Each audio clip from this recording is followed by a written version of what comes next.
Well, here at Significant Matters, we've been wrestling with the idea of sustainable transformation within the church context with missions for a number of years. And as a board member, I've been on this journey with Tom and experienced the excitement of hearing stories of organizations and businesses and ministries like you've heard of earlier today, and also experienced the frustration of working with churches and getting them to change their perspectives and their practices. But out of this excitement and frustration, we are giving birth to the SAT Catalyst Fund. And we see it as the natural progression of our work.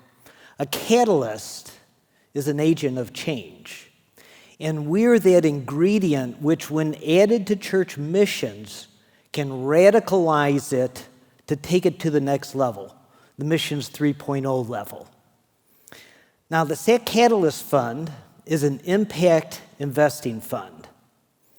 And through this fund, we will be empowering churches and increasing their capacity to make sustainable, transformational types of investments with impact. Now, what's unique about what we're doing is we're not asking churches to invest in our fund, rather, we're investing in their fund. And nobody else is doing that. So that is, we're not asking churches to put money into our SAT Catalyst Fund, but rather we are taking our SAT Catalyst Fund dollars and investing it in the church's impact investment fund so that they can make their own impact and we can encourage it. So let's clarify exactly what is impact investing. On the one hand, you have pure philanthropy, which relies totally upon donated dollars. And on the other hand, you have pure capitalism, which seeks profit. Now, pure philanthropy, we know, is great for relief and emergency, catastrophic types of situations, but it's terrible when it comes to long-term development. And capitalism is great for generating wealth, but without a conscience, it will take advantage of people and resources. So impact investing lies somewhere in the middle there, where we use profit to create sustainable and lasting social change. So that's where impact investing lies, kind of in the middle there. It's investing in enterprises that do everything you've been hearing about today. It's business as mission, it's Missions 3.0. It's quadruple bottom line, which I'm defining as people, profit, planet, and proclamation. That is, we invest in people that they might flourish. We invest for a profit so that it's sustainable. It's good for the planet, that is the community and the environment. And in some way, the proclamation of the gospel of Jesus Christ is included in the mission that's being done or the work that's being done.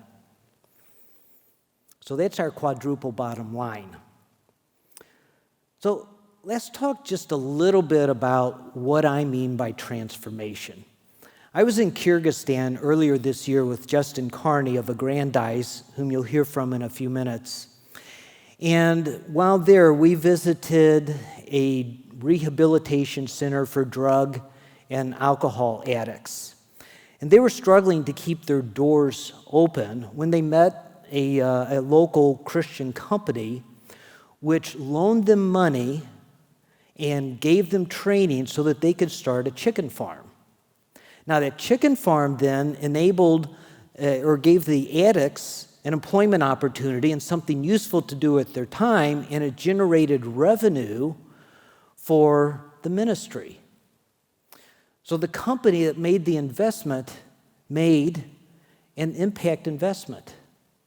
It was transformable in the lives of the addicts and the future addicts that they'll be able to work with and help, and it's transformable in the operations of the company. It helped make them sustainable. So let's unpack sustainability a little bit. There's actually two aspects to sustainability. One is the business. The business must be sustainable. It must be profitable. Otherwise, you really haven't solved a long-term problem. And the second aspect is that if the business is successful, then they are able to repay the investment, which means we have those dollars back so we can invest them again and again and hopefully again. And so our investment fund becomes sustainable. So think this through just a little bit more. So the current model is you give and you give and give again and again with the same unsustainable results. Whereas in this model, you can give once, but that's returned to you, so you can use those same dollars to invest again and again. So under the philanthropic model, you are receiving a negative 100% return on your money because you're not getting it back. With the impact investing model, you have the potential for a 100% return of your money because you are getting it back. And so you've created sustainability with your giving. So there's one other thing that we've done with this, the way we've structured it, is that we're not only addressing the church missional needs, but we're also addressing some of the congregational needs. We've designed this to encourage, in fact, actually to require congregational involvement, especially church business people who have largely checked out of church missions. They do most of their giving outside of the church. And millennials who believe in making a difference. Well, we've structured this in a way that engages them in the process, not only with their money, but also with their time and talent. So let's take a look at how this works. There's two sides to our process. There is the SAT Catalyst Matching Fund, which is funded by donations from individuals and businesses and foundations. And then there is the Church Catalyst Fund, which is funded by the church and its members. And today we're going to focus on the church fund. So here's how that works. The church will make a decision as to how much money they're going to commit from their missions budget to go into their impact investing fund. And then the congregation will commit to matching at least an equal amount. And if properly presented, the congregation will jump at that opportunity.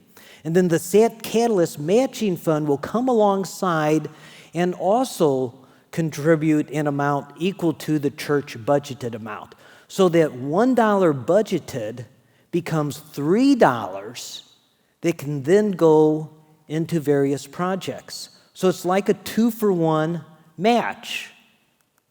Not only that, it's recycled, as I've mentioned. So say, for example, though, that the church decides, well, we're going to put $10,000 a year into here, and then it gets invested in various businesses and projects, which are then returned, and so the whole thing keeps recycling. You could see how after a few years, the church could build up a fund of maybe $100,000 or more. So people love this concept. They love the fact that it is business-oriented and mission-oriented. They love the fact that it's both sustainable and transformational. But how do you get the members to embrace it, especially the business leaders and millennials? In fact, let me pose that question to you. How do you think you get them engaged in this? No ideas? Well, you give them input and control as much as possible. We recommend that the church impact investing fund be managed a lot like an investment club. Those who contribute get a say in how it's invested. So an advisory committee is formed that looks at various transformational business opportunities and makes the decisions as to which ones to invest in, and then as money comes back, how to reinvest that. And so you get engagement with the people. Not only that, but as the fund grows over time, more and more opportunities will come, and larger opportunities.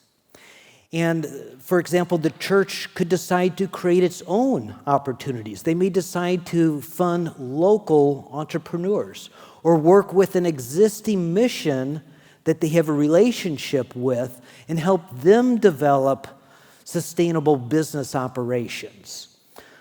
Or they might participate in a local spark tank, which was mentioned earlier today, or last year, if you were here, you heard about spark tanks, which is basically a Christian version of shark tanks. The business leaders in the church or other business-minded members could become mentors for the businesses that they are funding. So the opportunities for engagement with the congregation are significant, which means the opportunities for transformation, both at a local level and at a global level, are significant. So all this, though, is not for the purpose of building this huge impact investing fund. The purpose of the investing fund is to invest in ways that are sustainable to further or enlarge the kingdom of God, with the church at the center of it instead of at the periphery of it.